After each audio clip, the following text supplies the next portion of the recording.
What do you do when heaven seems asleep in your boat? There are storms you can predict. The sky bruises, the air stills, birds vanish into reeds. And there are storms that arrive like a door slamming. One moment the Sea of Galilee is a mirror between hills. The next, wind tears the surface into teeth. On a night like that, a handful of men pushed off with calloused hands and good intentions. The teacher, dust from the day still on his robe, found the stern and lay down on a cushion. The sea rocked him. The stars opened their patient eyes. No one stepped into that boat imagining it would become a battlefield. They left the crowds because he said, "Let us go to the other side." Simple words, almost forgettable, but a word from him carried weight. They treated it as a direction. It was a promise. Peter took the oar, shoulders rolling with a fisherman's confidence. Andrew set the line and grinned, glad to be back in a world he understood. James checked knots twice. He knew what one loose line could cost. John settled near the stern, one eye on the horizon, one ear tuned to the quiet of their friend. Thomas tucked his pack under a plank and glanced back at the shore lights frosting the hills. He felt the first cool breath across the water and frowned. He was not a man of nets, but he noticed things. "Clouds," he said. "Clouds," Peter answered like a dare. John looked at the man sleeping. The teacher's face was soft in its exhaustion, the kind of rest only love earns after giving itself away. He had fed bodies and souls all day with parables and compassion. Now his breath was even. John's instinct was to shield him from the first stray drops. The Sea of Galilee sits in a bowl. When wind sprints down the surrounding slopes, it races across the water with no place to go but into the faces of men in small boats. The first gust slapped the sail. The boat leaned. Something in the air tasted metallic. Andrew tightened the halyard. James spat salt. A wave reached across like a rude hand and the boat groaned. "Little squall," Peter said, the way men whistle past graveyards, to say something smaller than what their gut already knows. Thomas said nothing. He had learned to name doubts and lay them between his feet. He could work and wonder at once. John watched the one sleeping and thought about seeds and soils and lamps under baskets. The day had been words. The night would become bone-deep lesson. Storms on the Galilee cross the water faster than a prayer can find the right words. The second gust bullied the sail. The third arrived with sureness. Darkness swallowed the last line of the west. Men changed their minds without speaking. This was no small squall. This had teeth. "Refit," James shouted. "Bail," Andrew coughed when water kissed his ankles cold. Peter braced, that old mixture of courage and calculation waking in him. He had danced with this sea, bargained with it, been humbled by it. He knew in his bones how thin a boat is between a man and the deep. Lightning split the sky. For a blink the world was a stark photograph. Hair plastered to foreheads, ropes taut as veins, mouths open to a wind that stole words. In that frozen instant the teacher slept, peaceful in a way the storm had forgotten how to be. Then the dark slammed back. James and Andrew found a rhythm with the bailer. Scoop, fling, scoop, fling. The sea laughed at their ankles and climbed their shins. The boat sank a breath lower into the water. "We should have waited until morning," Thomas said once. Then again, as careful men do, because some truths feel true only when repeated. Peter shot him a look made of salt. He said, "Go." "He says a lot," Thomas muttered. His hands did not stop. Doubt is only dangerous when it insists on being obeyed. He could question and keep working. John leaned over the sleeping one. He wanted to touch the shoulder, to wake him like a son waking a father for comfort. Reverence held his hand back. What does faith look like when you can't hear yourself think, and you can't see the shore? It looks like men shouting commands over the wind, and somewhere within those shouts, listening for another voice. "Point her into it," James yelled. "The only way through a wave is through it, and a bow lives to meet mouths of water head-on." Peter dug his oar. The bow rose and fell and rose again. The boat complained but obeyed. Storms are honest. They test what is loose in you and tug at every knot. The storm is not your judge, it is the question, what holds you? Gusts stopped being separate. The wind became a body. The waves, no longer hands, became walls. Somewhere in that fury, the conversation changed. It stopped being about weather and started being about the one asleep. "This is madness," Thomas said, not accusatory, simply precise. "This is our life," Peter shot back. "This is what boats are for. Boats are for crossing, not for testing the sea's patience." "He said go," Peter repeated, not as an argument this time, more like remembering. He felt the truth behind his clenched jaw. It wasn't the sea he feared, it was the failure of his competence. He had lived too long believing skill could carry him anywhere. The sea doesn't bargain with pride, neither does fear. A wave shouldered them. Cold bit their thighs. The bailer skittered across the deck. James swore a human syllable that admitted limits more than it offended heaven. John moved. If he couldn't keep water out, he could at least keep despair from one face. He planted a hand by the sleeping shoulder, braced as the boat rolled, and looked at the steady mouth of a man unworried by weather. "Lord," John whispered, a word heavier than teacher. It didn't stop the wind or shrink the waves, but it knew where to land. Jesus did not stir. He had crossed into the deep country called sleep, and only mercy knows how to call a man back. Lightning cracked, the mast shuddered. "We're taking on too much," Thomas said, the comfort of speaking the obvious. He scooped and flung, knuckles aching, feeling the silliness of hands against creation.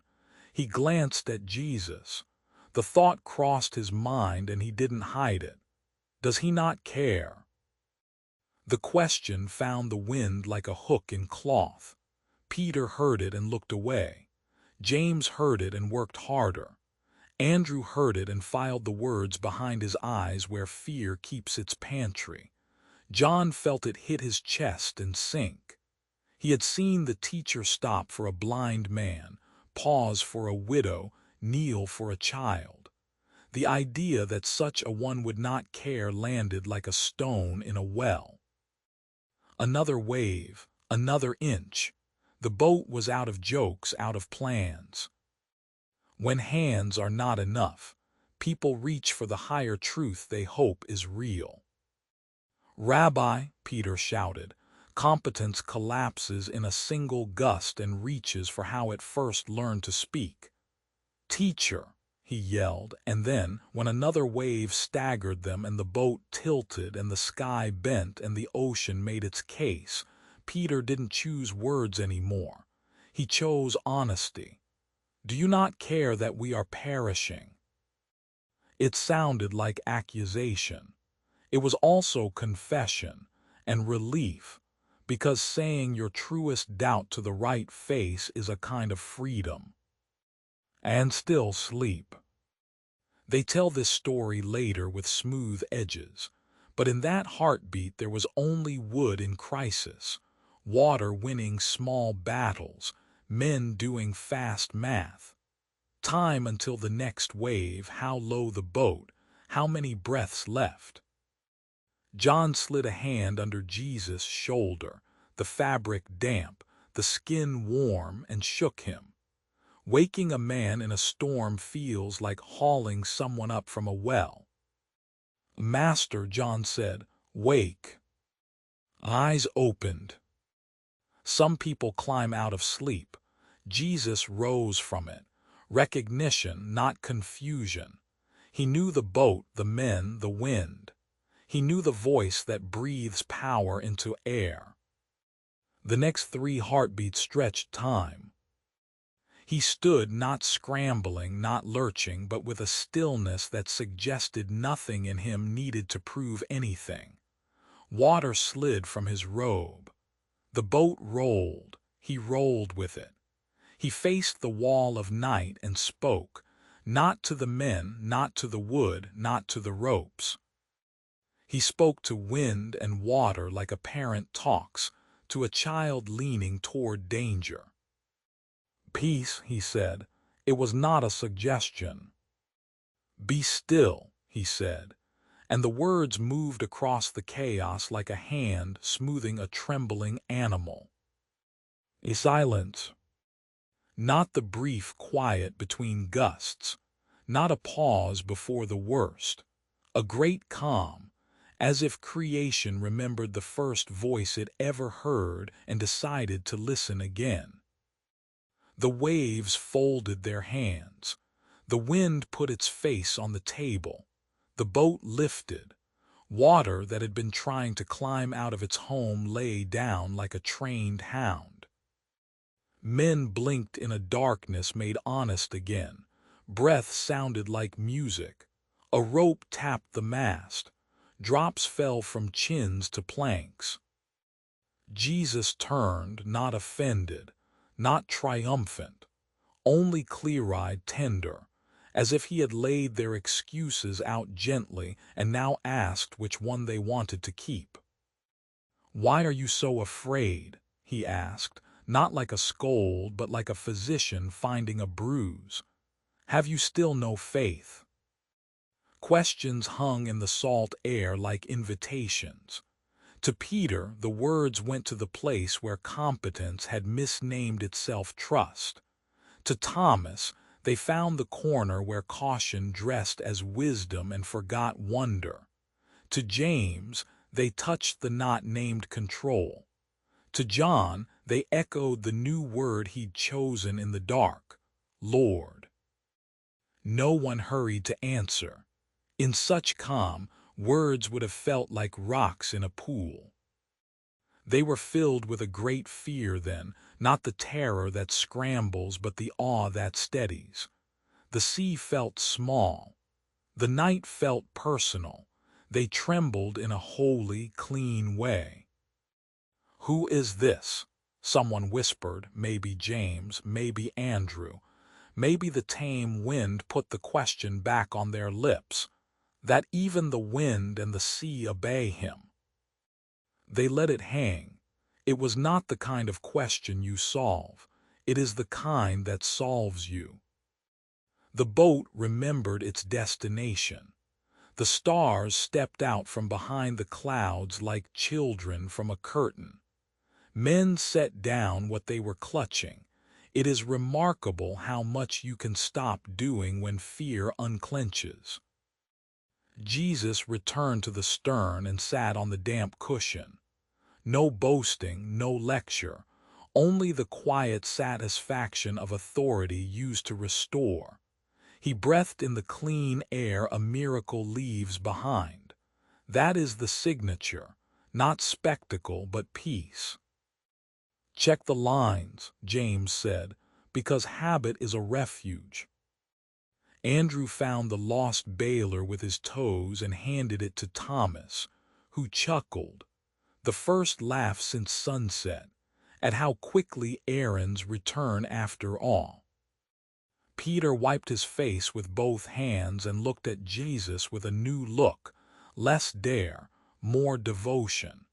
He tried the words on his tongue the way a man tastes courage. Peace, be still. They would tell this story by firelight and in crowded markets. For now, they let the quiet speak its own language. The night had a different name. You might think this is the end. How do you improve on a storm bowing its head? But endings are only tidy in the retelling. Life folds into life. The sea, flat as glass, carried them toward a shoreline where another storm waited, one chained in a man's soul among tombs. Even the calm had work to do. Stay here for a moment between wind and whisper. This is where most of us live, in the middle, between the voice of fear that names your doom and the word you once heard that can rename your future. There is a middle. In the middle, there are questions. Is faith a magic that keeps bad from happening? Ask the boat. Storms rise whether you pray or not. The world does not become less wild because you chose to follow. Wind does not resign because you taped a verse to your wall. Faith is not the absence of waves. Faith is the settled conviction about who is in your boat. Does he care? It is the first question human throats find when the floorboards lift. Do you not care that we are perishing? Some whisper it with shame. Some shout it because they ran out of other words. The answer is not a thesis. It is a man standing where he doesn't need to, doing what no one else can, and afterward asking with a love that doesn't flinch, "Why were you so afraid?" Those men had heard him tell stories about seeds growing in the dark, about birds finding nests, about yeast moving through dough. They had nodded and said amen because it all sounded right. But stories must become skin. Lessons must enter blood.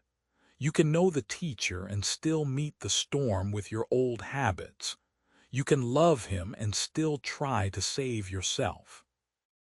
Some will tell you fear and faith are opposites. They are not enemies so much as different leaders. Fear is the candle you hold when you stumble. Faith is the sunrise that reaches you anyway. Faith does not deny danger. It refuses to let danger be your shepherd. Back in the boat, Peter started to speak between apology and joke. About what I shouted. He stopped because Jesus smiled. There was nothing to defend. Later, Peter would tell the truth to others. We were afraid. He slept. We thought his sleep meant he didn't care. We were wrong. Thomas kept fingers on the boat's rim and watched the water that had raged now lie obedient. Care would work its way into him over time. Some confessions are not single events. He would one day press fingers to wounds and say, "My Lord and my God," without stutter. Tonight, he let the leftover warmth of those words, peace, be still, rest on his skin. John would write years later about what he had seen and touched. He would choose simple words on purpose so others could believe and live. He would smile against the memory of the cushion and the command. Somewhere, someone would be in a storm fed by the lie that God is asleep to their disaster, and John's line would be a lantern in their window. The sea listened to him. When storms cease, the air smells new. A night bird tested the sky with one song. The men untied what needed untying and tied what needed tying. Peter ran his hand along the boat's rim in a small apology. James searched the east as if morning might arrive early as reward for survival. "Do you think they'll believe us?"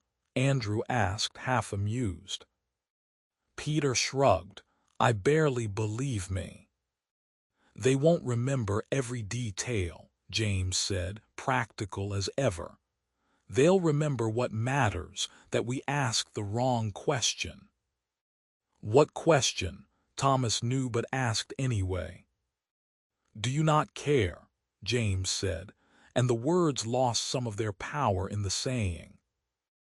Jesus looked at them like a father who is not threatened by his children's thoughts. John answered softly, maybe to himself, "Ask a better one. Who is this? Let that sit on your tongue like bread." There were other boats out there that night, smaller shapes riding the same rage. Men in those boats watched in silhouette and rumor as the weather obeyed a voice. Years later, an old fisherman would tell his grandson, "I saw the wind bow." The boy would roll his eyes like boys do, but when his own life pressed him to an edge, he would remember and whisper, "Peace," to the chaos that wanted to be king. Miracles ripple. They do not stop at the edge of the boat. They wash onto shores you will never touch.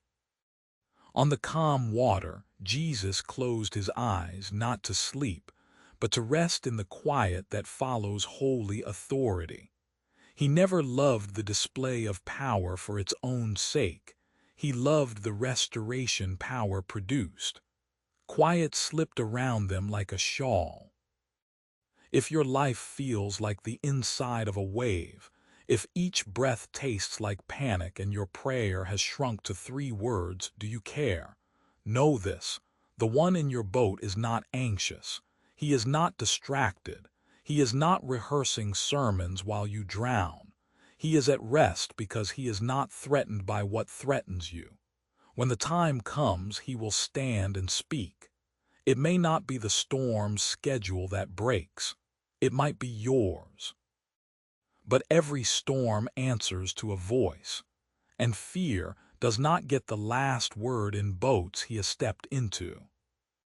The worst thing that happened to those men was not the storm. It was the thought that love could sleep through their drowning. They were wrong about love. Love was awake under the water and above it. Love was awake before the wind was born. Love lay down in their storm to show them the difference between apathy and authority. They reached the other side with dawn smudging color on the edges of things. The boat kissed stones with the gratitude boats have for ground. Legs remembered land. Laughter returned for no better reason than breath. The question, "Who is this?" did not fold up and go away. It walked beside them into villages and across fields. It followed them up other hills where other winds tried to teach them fear. Good questions demand good lives. You cannot carry that question and live small. Take this for your walk home. Faith is not bravado. It is not gritting your teeth and declaring you are unafraid. Faith is a yielded posture. It remembers he said, "We are going to the other side." It pays attention. He is in your boat. It is honest. "I'm afraid, but I'm aiming my fear at him." It obeys. "I will do what he says next, even if he says rest." Faith is a humble confession that you cannot calm your own waves and a bold assertion that someone can. Peace is not a mood. Peace is a man. He is not a feeling you hope to catch. He is a presence you learn to trust. He can say to your inner chaos the words the sea still remembers: "Be still." In the months ahead, those men would stand on other decks under other skies and find their hands didn't shake as fast. They would walk into rooms where the air was charged with hatred and their tongues would learn gentleness. They would be locked behind doors and hear his voice cross thresholds. Peace to you, as if bolts and boards were imaginary. Faith carved new shapes into their astonishment. Some would die with the memory of that quiet pressed against their ribs, not morbid but anchor. When the last wave comes for a person, it matters whose voice he expects to hear. Hold on to this. The storm around you cannot drown the word within you.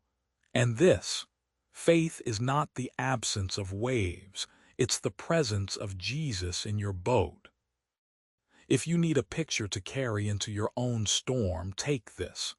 The face of God asleep, breath slow and human, the sea raging for attention, men frantic, rope biting palms.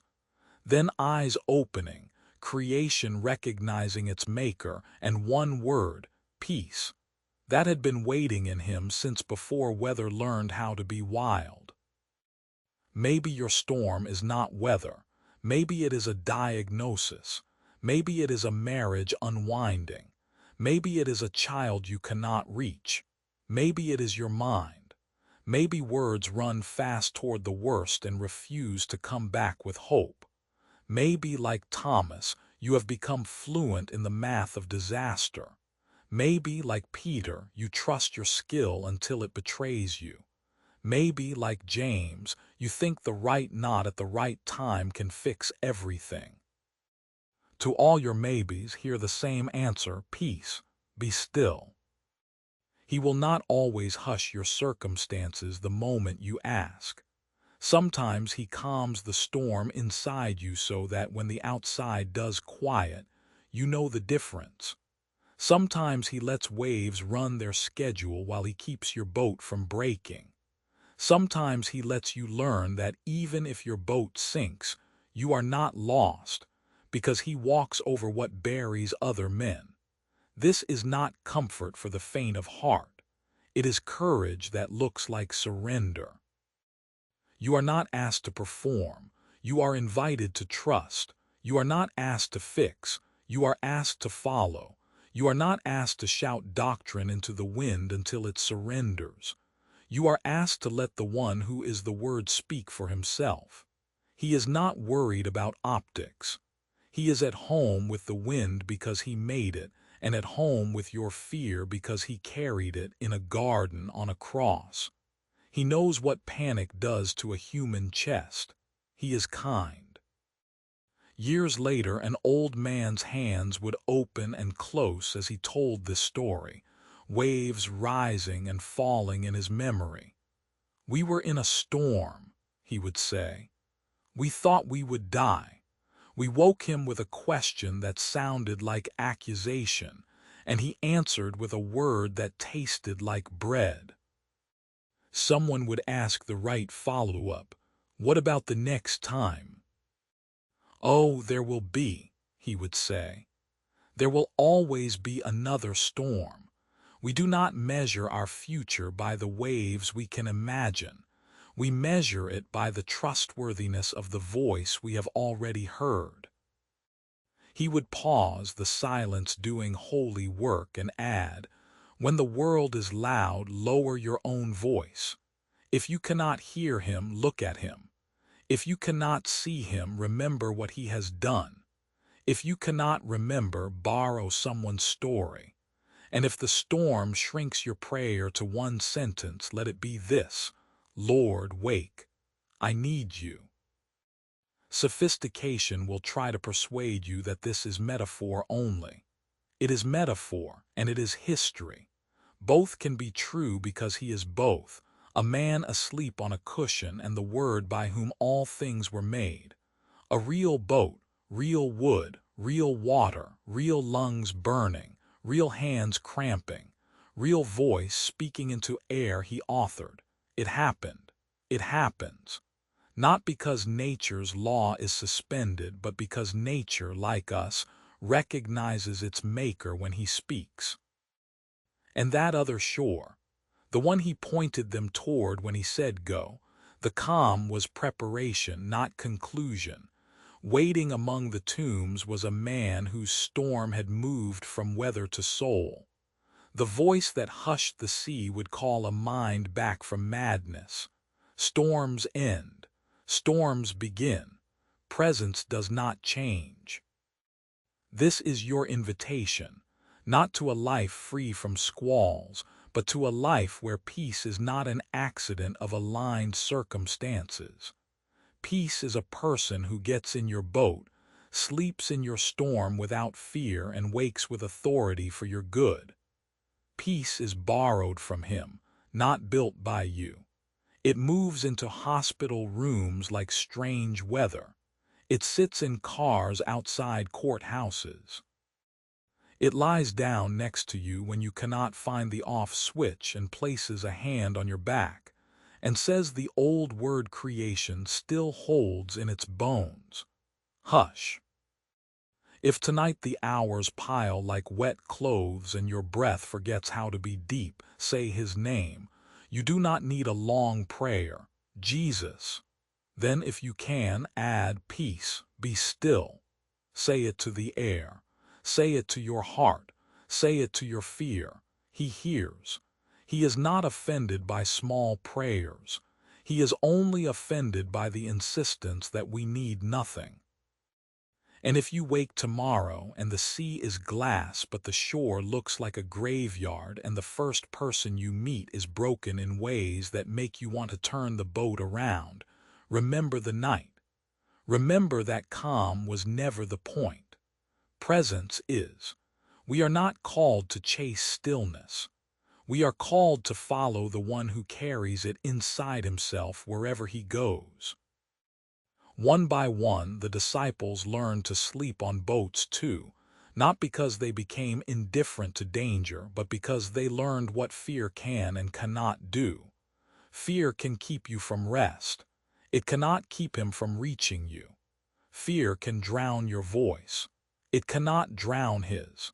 Fear can convince you that love sleeps through your worst night. It cannot convince God. If a painter tried to capture that night, he might paint the wave high, the boat small, men frantic, Jesus shining.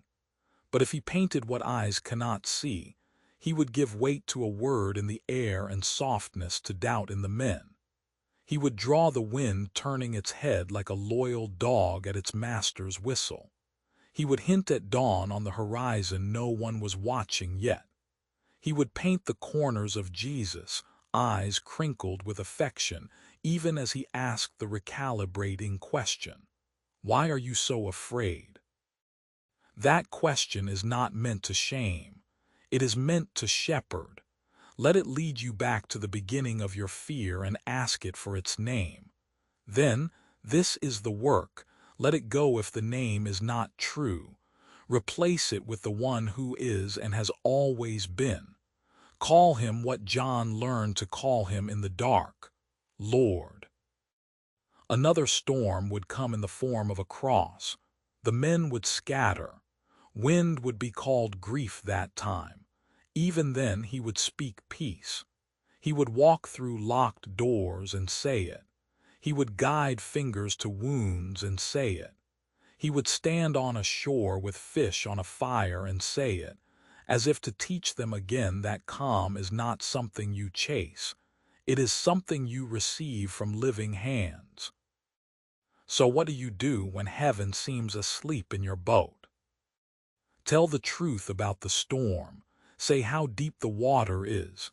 Say how raw your hands are. Say how your mind won't stop sprinting to worst-case ends. Look at where he lies and don't edit your desperation. Wake him. Choose the better question. Watch his eyes open. Do not flinch. You will not find cruelty there. You will find weathered love and authority that does not need volume to work. You will find a man who can command your chaos without humiliating you for being human. Listen for the word that has already proven itself once upon a sea. Then, whether wind obeys now or later, whether water lies down today or tomorrow, Whether the next shore is friendly or a field of tombs, place your palm on the wood of your life and breathe the air after a miracle. Ask with them the question that becomes worship. Who is this? Let that question walk you into courage. Let it teach you stillness while you row. Let it make your life a small, brave boat carrying a great presence into storms that are not yours to schedule and not yours to solve. For some of you, a storm is gathering. The air tastes metallic. Your spirit tightens. You want to cancel the trip. You want shore lights where you can count them. Sometimes wisdom waits for morning. Sometimes obedience pushes off at dusk because he said go. Trust writes lines on the water that fear cannot erase. You can be wise and still go. You can be careful and still cross. You can be nervous and still say yes. And on the night when wind puts its mouth to your life and blows, when waves lift their shoulders to see if you will break and someone, maybe you, shouts the wrong question into the right face, you will learn it again. He cares. He is here. He speaks. The sea knows his name. So does your fear.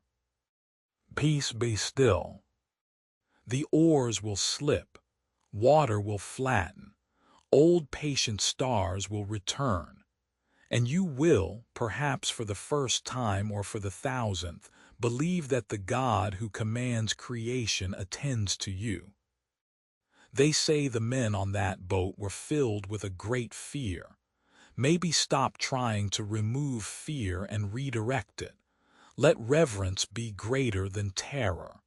Let wonder outgrow worry. Let the question, who is this, become larger on your tongue than do you not care. Years from now, when you sit with a child, a stranger on a bench, or a friend in tears and you don't know what to say, you will have bred. You won't pretend the storm was less than it was. You won't skip the hard question. You will tell it straight, we were drowning. We woke him, he spoke, everything changed. He asked why we had been so afraid. We couldn't answer. We are still learning. And the next time you are on the water, literal or otherwise, and the line between sky and sea blurs and your heart drums hard, say his name. Say his words. Let your voice be small. It is not the size of your voice that settles a sea. It is the authority behind it. Peace, be still. When calm returns, as it does when he wills it, look ahead. On the far shore, if you squint, you may see movement. It may not be easy. It rarely is. But you will not mistake calm for destination again. You will know it for what it is. Provision, courage for the next obedience, quiet that is more than quiet. A person whispering, I am with you, to the other side. Who then is this, that even the wind and the sea obey him? Carry the question until it becomes worship. Carry it until it becomes testimony. Carry it to shores you cannot name yet.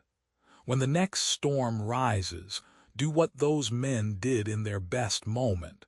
Wake him, watch him, and let his word do its work. Peace, be still. For some future night, for someone else's storm, you will remember how the sea learned to listen. And you will remember this line that keeps being true even when every other sentence feels like guesswork. Faith in Christ conquers fear, not because fear isn't fierce, but because Christ is Lord. He said, let us go to the other side. It is not only a direction, it is a destiny, a promise with weather in it, still true. The other side is not afraid of your storm. He isn't either. So go, take up your oar, tie your lines, tell the truth, ask the better question, receive the better answer. And when you hear him speak, do not be surprised that everything built of wind pays attention. Your soul will too. And when they ask you on a quieter day, how did you make it through that night? Why didn't you drown? You will smile, not smug but saved, and say the sentence that has calmed seas and hearts since a small boat learned how big love is. He was in my boat. Peace be still. On the other shore, chains are rattling. That story waits for dawn. Tonight, sleep. The sea remembers what we forget. And when you wake, remember again. The voice that made the wind loves you still, and in the middle of your fiercest storm, he is not far. He is near enough to wake at your whisper, near enough to speak to your chaos, near enough to ask with gentle courage for your trust. Why are you so afraid?